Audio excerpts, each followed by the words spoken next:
الکل واقعا سکستو بهتر میکنه یا فقط مغزتو قانع میکنه که بهتر شده؟ خیلی‌ها قبل از رابطه جنسی الکل مصرف میکنن چون حس میکنن اعتماد به نفسشون بیشتر شده، راحت‌تر و قوی‌تر میتونن ارتباط جنسی برقرار بکنن و میل جنسیشون بالاتر رفته. ولی این فقط یه تصویر ذهنی قویه که مغز برامون به خاطر مصرف الکل میسازه.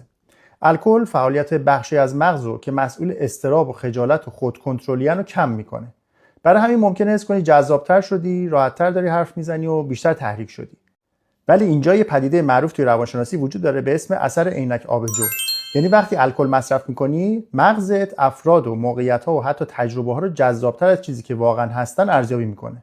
به زبان ساده مغزت انگار یک فیلتر خوشبینانه روی واقعیت داره میذاره. ولی همون ماده‌ای که داره اضطراب کم میکنه، داره سیستم جنسی مغز و بدن رو هم از اون ور کند میکنه. بعد از مصرف الکل، آدما اغلب حس میکنن که بیشتر برانگیخته شدن، ولی پاسخ فیزیولوژیک بدن همیشه اینو تایید نمیکنه.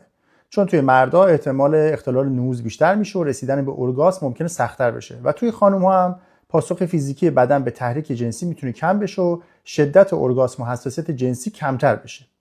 پس کسایی که الکل مصرف میکنن معمولاً کیفیت تجربه جنسی خودشون رو بالاتر از چیزی که واقعاً بوده ارزیابی میکنن. یعنی مغز میگه وای امشب فوق‌العاده بود، اما بدن ممکنه داستان متفاوتی تعریف کنه.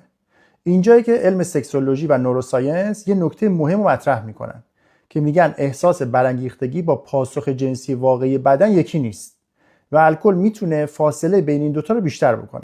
پس بزرگترین باور اشتباه درباره الکل سکس اینه که فکر بکنیم اگه بیشتر تحریک شدیم حتما عملکرد بهتری هم میتونیم داشته باشیم، در حالی که علم میگه این دوتا همزمان با هم اتفاق نمیافتن. الکل ممکنه احساس برانگیختگی رو افزایش بده، اما همزمان عملکرد جنسی رو هم کاهش میده و به خاطر همینه که الکل یکی از عجیب ترین پارادوکس های دنیای سکسه.